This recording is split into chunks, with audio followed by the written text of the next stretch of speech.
All right, I don't know what's going on. All of a sudden, I'm getting interference here, but I've got the mobile hotspot on, so hopefully that'll resolve any kind of any kind of technical issue that goes on with respect to the internet signal. So, looking at the uh, surface map here, you've got that low sitting off the southeast coast. And then, of course, you've got the big high that is now up in northern Maine. The isobars are turning a little bit more easterly. You're still seeing the surface wind, though, primarily from the north. That is causing that colder air to kind of get wedged in. And again, you're seeing also the fact that a lot of the low level cold air is making it pretty far down to the south. And one of the interesting things that I noticed from overnight and this morning and looking at things from yesterday is the interesting maps that you could pull up with regards to a situation like this and you see the outcome from that map's perspective. And I pulled up. This is a loop of the temperature guidance that was off the GFS, carrying us through Sunday and into Monday. And if you look very carefully, you can actually see from the thermal profile that's over the ocean, you can actually see the coastal low there moving on out to the northeast. And at the same time, of course, you see how that cold air gets dragged all the way down into Florida. And that all being reflected here on just a simple map of, uh, of, of temperatures forecast every 6 hours on the GFS. And notice where the coldest air is up in New England. Okay, so now this should resolve.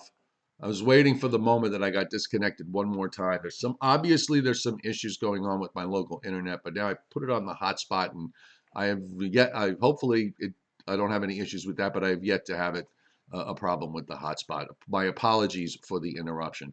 So there it is on the thermal profile, at least from the GFS. I thought it was kind of interesting to take a look at this. Now look at this water vapor imagery loop of this storm. I mean, that is really, pretty wrapped up here. This is the mid levels, by the way, that we're looking at, and you definitely are seeing, just this really obvious swirl of the mid level moisture and the moisture that is pulling up offshore and moving to the northeast. And you also can see we're sort of on the northern edge of this, right along the coast at the moment, but gradually as this low starts to make some progress, you are going to wind up seeing the cloud cover increase more in the inland areas. And I think if we look at the visible loop's going to set up here now across the U.S. and there's our storm. Trying to load up frames here, folks. It's just taking a little bit of time. But there's your obvious signature is there, that nice looking comma shaped swirl that you often see in well defined, well developed storms, and the upper feature that is involved here. And we're still also, by the way, if you notice, there's really not a whole lot of movement yet with the system advancing up to the north. The visible also showing where the northern extent of clouds now starting to push up northwestward. So, and this is where you're going to have to watch to see how much precip are we going to get thrown back on the western edge of this. It's a very large cyclone when you look at it, and it's only going to get larger as it moves. When I say large, it's not necessarily in terms of strength. I'm talking more in terms of the geography that this is going to cover, because it is going to get rather sprawling in nature.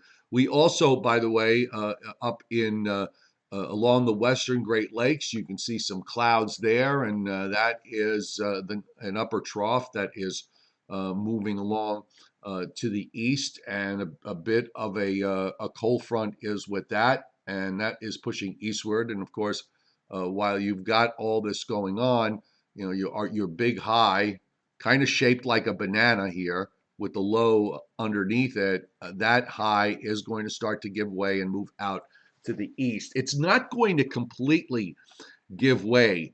However, it's not wholesale pulling out. You are going to have an arm that kind of reaches back over the top, and the low is going to track underneath that and move on out toward the northeast. It's going to pass south and east of Cape Cod, which, again, if this were going to move straight northward or at least toward the Cape, I would probably anticipate that there would be at least some heavier rains back to the Pennsylvania, New Jersey line, or heavier precip anyway, with all the cold air that's around. But it looks like it really kind of wants to go to the path of less resistance, which is more toward the northeast than, say, toward the northeast. So that makes things a little bit less problematic. As we noted with respect to the amount of precip that's being indicated, it's not a whole heck of a lot. And the heaviest precip being more along the coast. And if you look at the radar this morning, you can actually see the ocean effect snow actually does show up on the radar around Long Island and coastal New Jersey. And further south, the arm of heavy precip is just skimming the North Carolina coast. And while there was some heavier rains that moved into the coastal areas, particularly from Hatteras south and west last night, that has pulled away to the southeast. And we also have, by the way, a little bit of precip going on across the northern lakes, some rain and snow showers here, and those rain showers extend down into Missouri and parts of Kansas. And we are also seeing some weather coming into the Pacific Northwest of size, with some heavy rains moving into Washington State from off the Pacific Ocean, with some rain and snow going eastward up into eastern Washington and into the northernmost Rockies. But the rest of the country is rather dry and rather on the quiet side. I want to go back to this particular map, and let me just change the parameters a little bit, and we'll take a look at some of the observations that are showing up. We'll put the station plot. Oh, I got a nice gust of wind here just now. Looks like I had a gust to about 30 or 35 miles an hour. So running up the coast, as of 10:20, we are seeing some gusty winds out here in the coastal waters of the Carolinas. Gust to 41 at Cape Lookout. The buoy that is offshore of Cape Hatteras is gusting to 45. Cape Hatteras itself is, well, Ocracoke was gusty before, so right now it's they're reporting northeast at 29. Cape Hatteras, Mitchell Field is 15, gusting to 22, so no big deal there. And this is, I don't even know how to, Rodanth, Rodanthhe. That is 25, gusting to 45. A little further north at Oregon Inlet, we're 28 to 38. That I can say. And up at Manteo, Dane County Airport, it is northeast at 30, gusting to 40. So you're having some fairly, healthy looking gales and some storm force winds offshore. The low actually took a little bit more of a easterly track, and as the southeast coast, it took a bit more of an eastern route, and therefore you wound up with the really hefty action in terms of rain shift a bit further offshore. So it did turn out to be a bit easier in terms of the impact, but still getting some impact with coastal flooding and beach erosion. And of course, the coastal flooding issues, as we pointed out earlier, running up the coast. But right around the areas of New Jersey and Long Island, I've overlaid the radar, and just east of me, I don't know, Bill Uber, if you're on, still on this morning here, looks like from Shirley Brookhaven Airport, that's where they're reporting light rain there with a temperature of 39. So they're right on the coast. And Gabreski, which is West Hampton Beach, all right, if they're reporting, quote, unknown precip, that must be some automated thing that's going on. So that's probably light snow there. And it's 37. and I'm up to 37 here at Islip with light snow on the last hourly report. But visibility here 10 miles. But you can see the ocean effect snows. I will tell you this: in winters where we've gotten reasonable amounts of snow out here are winters where you see this ocean effect snow stuff develop from time to time, and that is, I don't know if that's a good sign for the long haul or not, but we'll see. And right now, at least as of 10 o'clock, you're seeing temperatures that are bouncing back up off those extreme morning lows through upstate New York, now in the much more reasonable mid to upper 20s. So let's take a look at what the NAM model has to say for this today. And before this is the new NAM. We don't have the new GFS actually starts at 10:30 or right around 10:30. But I want to look at the upper air because this is rather interesting here with how this set up. And we talked about how we had a trough go by through the east and out to the east, leaving this upper low in a bit of a no man's land, which is where we're at right now, just kind of sitting there, three closed contours separated from the main flow, which is up to the north. And, there's a little bit of ridging here, so that's your surface high. And then you've got this stronger short wave, or what looks like a stronger short wave, down from Minnesota down into Texas. Now, the system here, our system being in between this one is still pretty far to the west. And we talked this week about the fact that this would either kick it out and eventually just kick it out to the northeast as this next short wave moves eastward, or it would try to pull it up. And I kind of argued that there was a fair amount of distance between our system offshore and the next shortwave trough, so that it was probably more likely to get kicked out. And that seems to be what's happening. Although, if you notice that the trough to the west is actually moving eastward a bit faster than the trough that's lifting out to the east. So, kind of makes it a bit close. Overall, though, it's ultimately, I think, going to be kicked out more to the northeast than rather moving it up along the immediate coast. And of course, now you've got this thing that is diving down. And one of the things that the models are trying to show is that there might be some kind of second low that forms out here along about Tuesday and moves on out to the northeast. It would be too far offshore to cause any issues. And also, with all this energy kind of being spent out with the first system that came out of that southern stream, there's not a whole lot for this second trough to work on. We saw it on the radar this morning. This is, the result of what you're seeing over in the Great Lakes and down in through the middle Mississippi Valley and back through Kansas.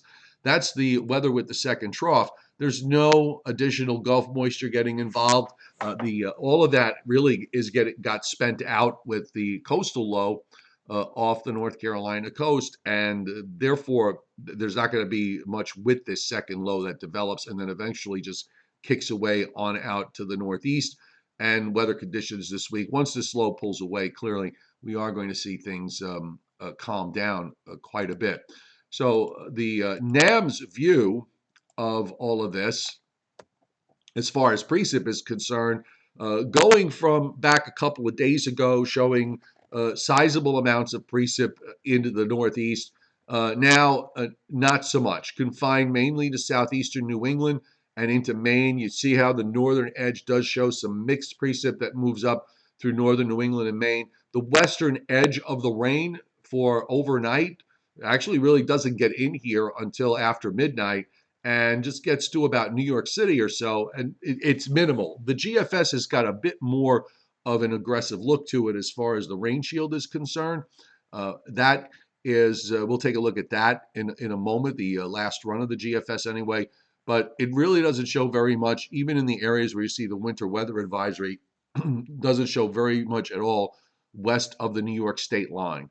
By Monday night into Tuesday, though, you get a little bit of cold air that starts to get involved with that western trough moving eastward, and you see that rain changes over to snow on the northwest flank in northeastern New York and through Vermont and New Hampshire and into northern Maine. And of course, by now the low has moved up into Nova Scotia, and we can wave it goodbye. And you notice, by the way, starting from where we are here this morning to the point that we move the low on up to the northeast, you see how the circulation is as almost an oblong northeast southwest look.